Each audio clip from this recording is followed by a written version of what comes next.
I'm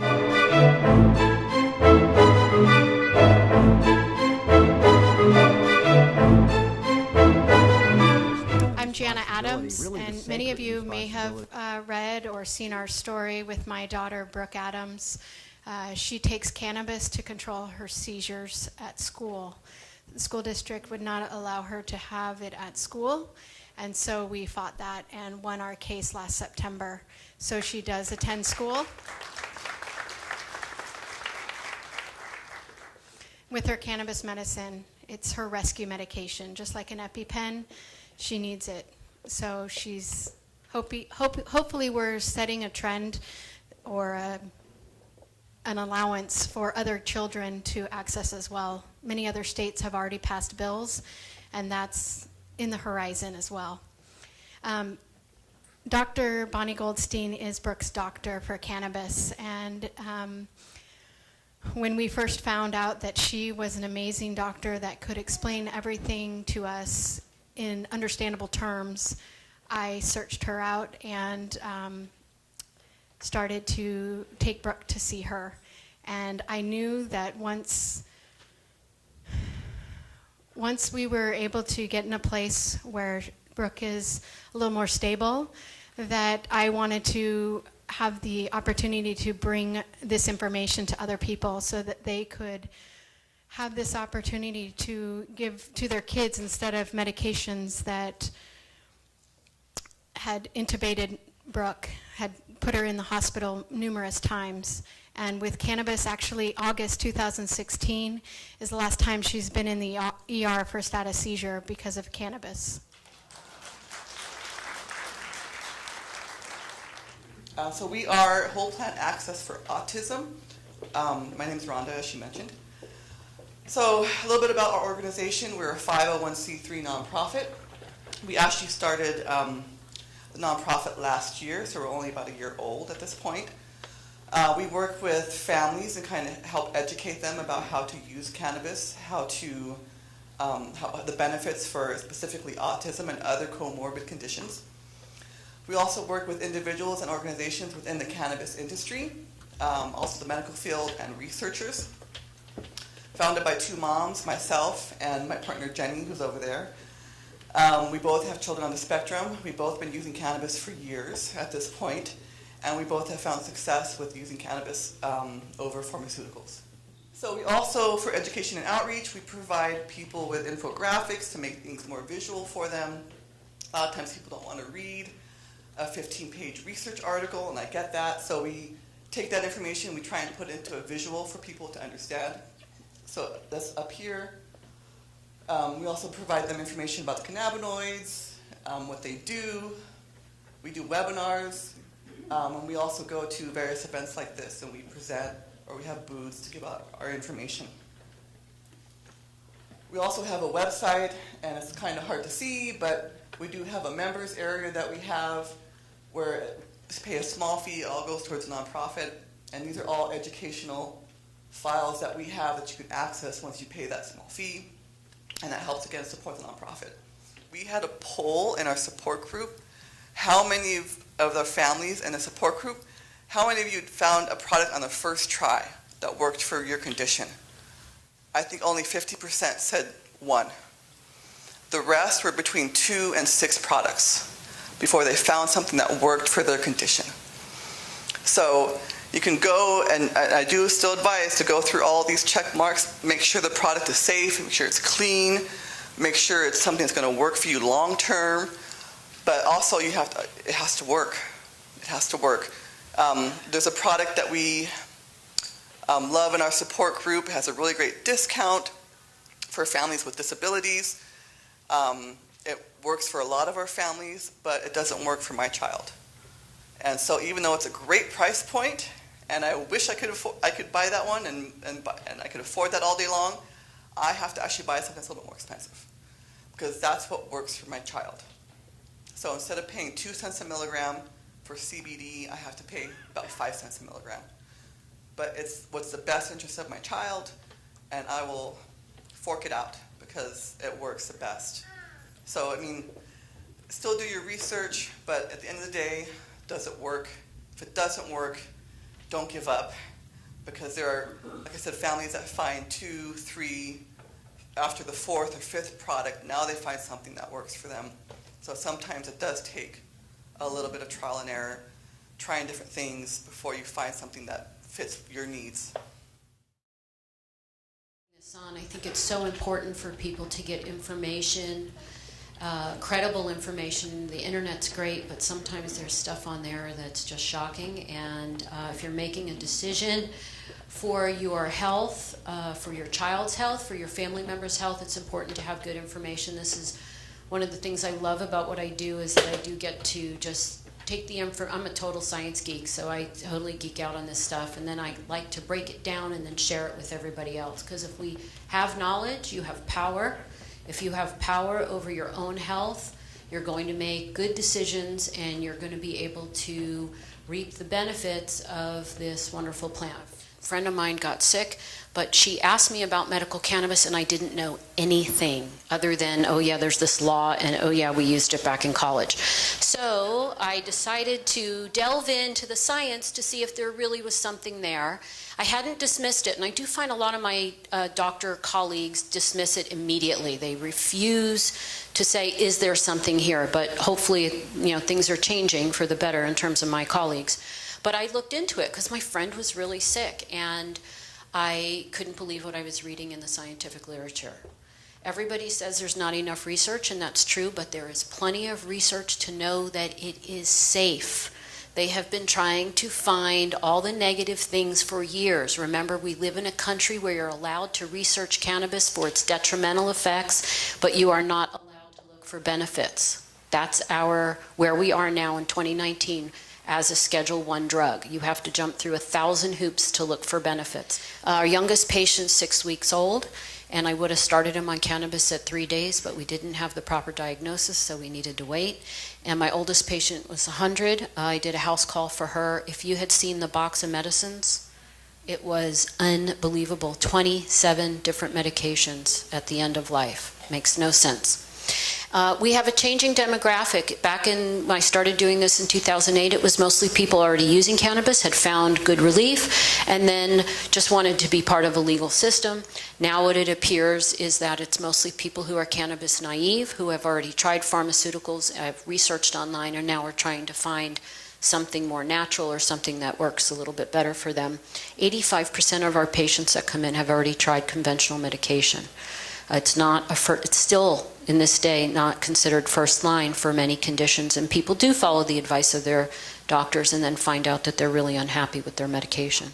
But you have to remember that shortly after 1964, we have the Controlled Substance Act that goes into effect here in the United States and effectively shuts down a lot of research.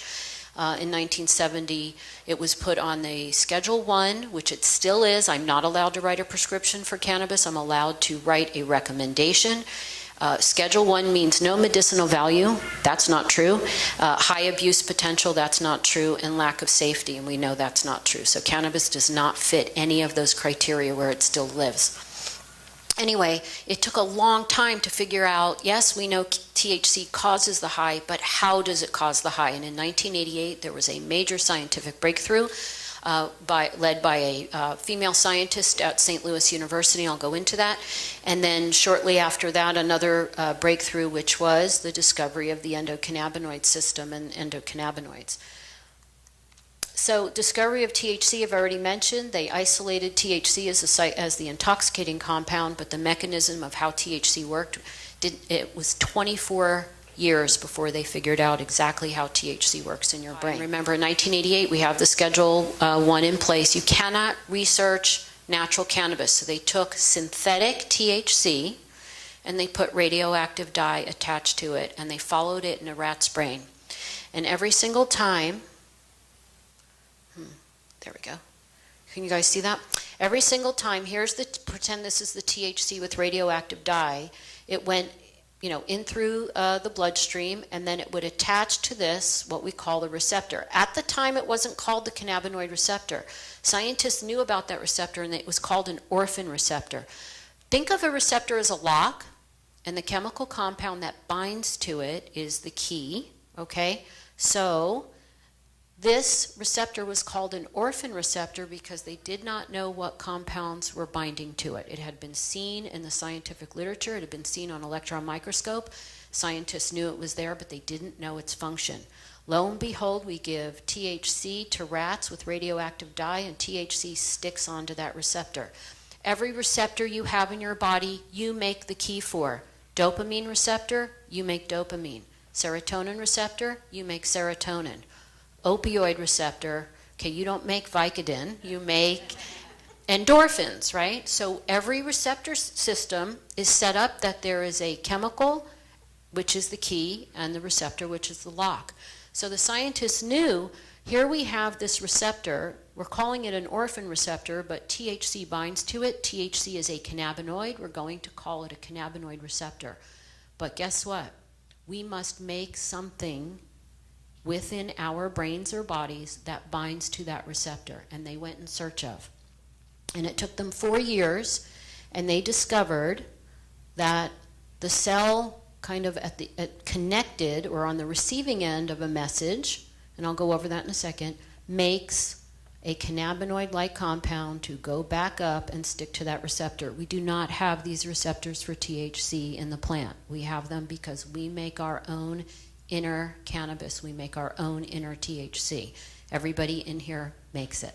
So if you've ever seen anybody who's violently ill from cannabis, from chemo or a migraine headache where they're throwing up, they literally take a puff and they're better, right? It's not magic. What's happening? And what's happening is that THC, as you can see here, is binding to the receptor. This receptor's meant for our own inner cannabinoid-like compounds, but sometimes we don't make enough of those, or we've used them up, and you can override with cannabis. Does that make sense to everybody?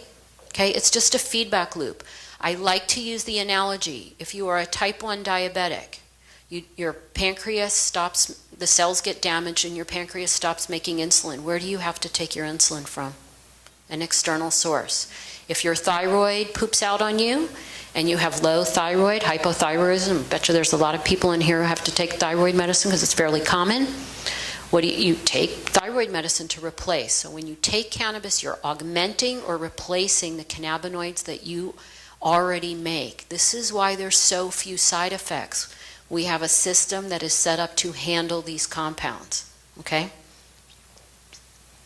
So what we like to say about cannabis is the endocannabinoid system is it's a signaling system that sends messages to promote balance. So the goal is this cell's sending too much, let me tell it to dial down, get back into balance. One last thing I want to say is that many people are confused about hemp versus marijuana. Raise your hand if you're confused and you need an explanation. Okay, so our federal government says 0.3% THC by weight and under is hemp, okay? But that's not really what defines hemp, okay? Just that number, they're using that number alone to define hemp, and that is not what defines hemp, right? You're shaking your head, you get it. So there is a lot of CBD on the market that has lower than 0.3%, that is whole plant, very robust. It is a drug variety plant, not a fiber variety. So fiber variety is hemp. Drug variety is what we would call, like our government wants to call marijuana, right? Make it illegal. Hemp is allowed, marijuana is not. So drug variety by definition is, quote, illegal federally. But if you grow your drug variety plant low in THC, guess what you can call it and sell it as? Hemp. So I call it drug variety, medicine variety, masquerading as hemp, because it's that definition of, oh, it's 0.29. Oh, now I can sell it to whoever I want on the internet. Does that make sense to everybody? If it's over 0.3, by definition, by our federal definition, it's a marijuana plant. It is a drug variety, is federally illegal. If it's under 0.3, you may find it in a dispensary under 0.3 because the person marketing that or the manufacturer says, no, I want this. This happens to be a medical marijuana plant that I grew as medical marijuana, but it tested out under 0.3. And now I could call it hemp, but I'm going to call it marijuana and sell it in the dispensary. But they don't have to. They could put a label on it that says hemp. When you see hemp on a bottle, that means nothing. It means absolutely nothing. You must see what's inside the bottle with the test result. Okay, if you get a test result and everything is ND, not detected, not detected, not detected, and there's a teensy-weensy little bit of CBD, guess what it is? It's either isolate or it's a hemp, or it's a hemp variety, maybe, you know, that they're growing really low on everything else, and it really is truly the fiber variety. I joke around that back in the day they used to say, don't smoke rope, smoke dope, okay? Does that help everybody? You want medicine. It shouldn't be illegal, but unfortunately that's where we are, but you want medicine variety. Can, quote, hemp help some people? Yes, hemp oil. I put hemp seeds in my smoothies. We eat hemp hearts in my house. We have hemp milk. We have hemp. It's a great nutritional value, great source of fatty acids for your brain. But for medicine, I want whole plant, robust cannabinoids, terpenes, and all of that. And the only way to know what's in that bottle is to get a test result. If somebody says it's proprietary, move on, okay? That's all I have. Thank you.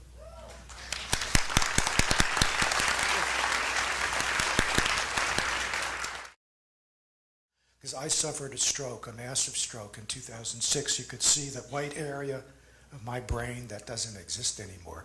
That's in the cerebellum. I lost about a third of my cerebellum. And cerebellum stroke is a bit unusual compared to what we usually think of as strokes.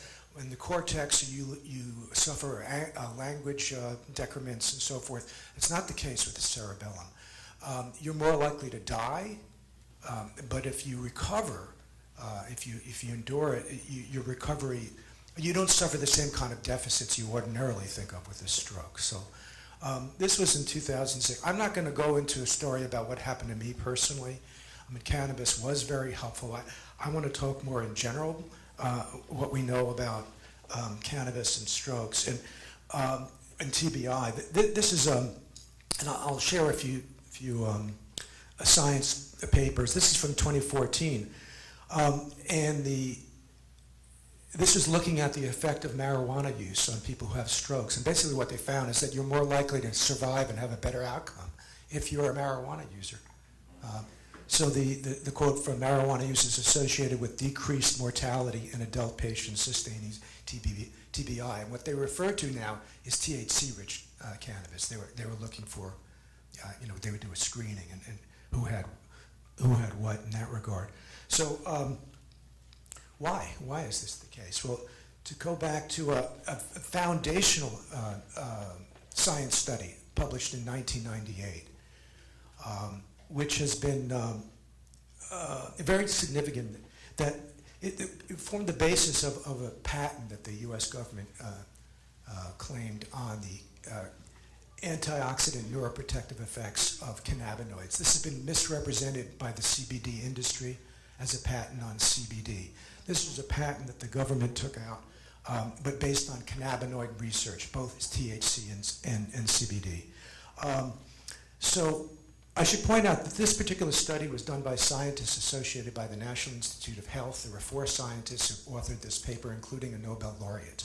So this is a very important study, and as I mentioned, it formed the basis of this patent, which specifically mentioned that cannabinoids have applications as neuroprotection in limiting neurological damage following ischemic insults, such as stroke and trauma, and many other neurological diseases. This is a scientific study looking at impact of cannabinoids on dementia as having an anti-dementia effect.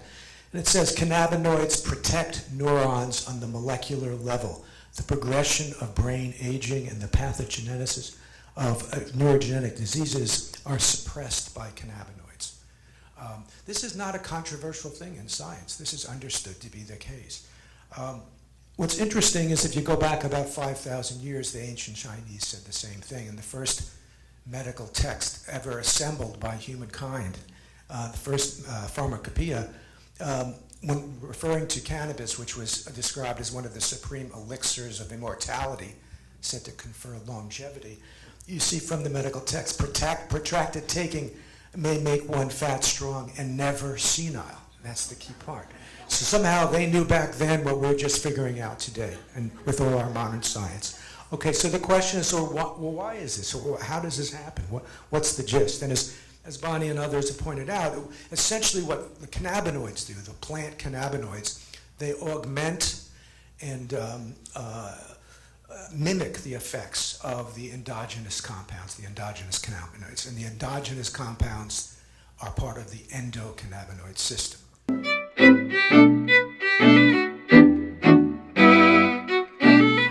After trying different things and after trying what didn't work, Aubrey has changed her diet on her own. She's more on a carnivore diet or a modified keto, so it's mostly meat and some vegetables and almost no carbs. And she recently cut out all of her sugars. And I tell you what, that was a game changer for us. She went from having a lot of auras, and if you know what that is, and it means you're going to have a seizure, you're going to have a seizure, you're going to have a seizure, your body's telling you, to she doesn't have those auras now. Are we seizure free? Not quite yet.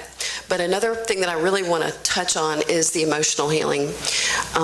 When you have been dealing with seizures that will put you in the hospital or nearly kill you, there's a lot of emotional trauma that you have to deal with. And Aubrey is doing that. You know, she's seeing psychologists. She also consults with friends. I've taught her how to tap. Occasionally she'll do it. But she manages her stress as best that she can, and emotional healing is a big part of the overall total body. And I will say that, you know, cannabis is fantastic, it's wonderful, but it is the gateway to learning how to manage your own body, and that means whole body. That means everything that goes in it. Food, starting with food, and cannabis is just part of it. And one of the things I think is really important for everybody to remember is that notwithstanding Prop 64, and notwithstanding adult use legalization and your ability to go to a retailer and to get cannabis and cannabis products, it's still really, really important for you to get a recommendation for your child if your child is being treated. And that's one of the things I think is really easy to overlook, is with all of the new laws and all of the new protections that you have as adults, those don't carry through with adults providing cannabis to children, even if it's really, really valid. If you are not a caregiver, if the child is not a patient. And so that's a really important thing that I thought it would be important to just sort of state and restate here today.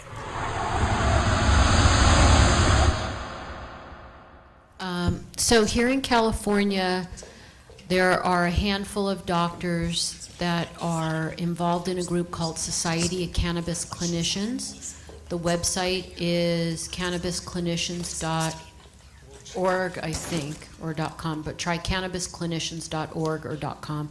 And that is a group that I belong to, that a number of other doctors belong to, who, you know, are doing more dosing, more advising.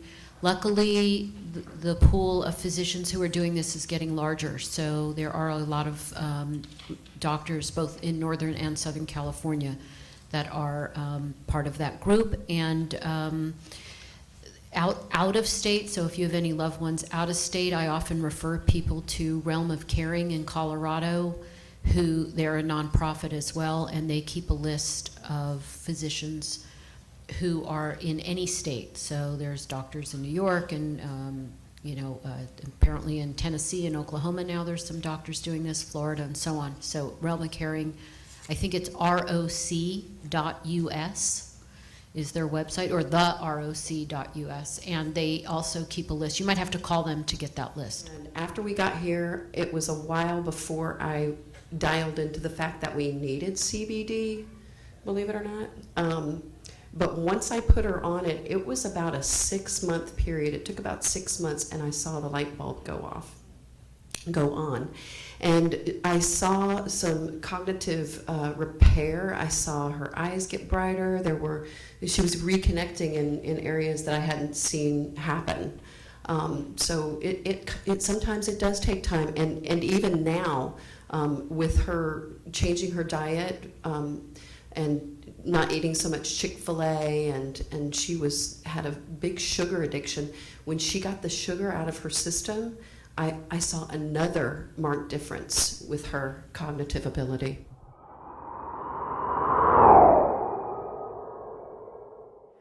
was really excited about the panel today. They provided some great information, especially for those families that are still trying to navigate and find good resources and good information to help their kids or patients. The reason we went public with my daughter Brooke Adams' story was to help others realize that they are not the only ones looking for this solution. We wanted to provide kind of a resource supportive link to families looking for non-pharmaceutical directions, or maybe they hadn't gotten pharmaceuticals to work for their situation. And then what do you do when the doctor says we can add 5 or 6 more, medications? It's at that point where we said, no, we're going to try cannabis. And it's through other families that I was able to investigate and find that cannabis could work for my daughter as well. And that was the whole point of this symposium, to provide that same support and resource that I received when my daughter was just barely a year old. She's been taking cannabis since she was 15 months old, and now she's 6. So it's a journey, and we hope that this will provide a link and a support system for all families looking to get help through cannabis.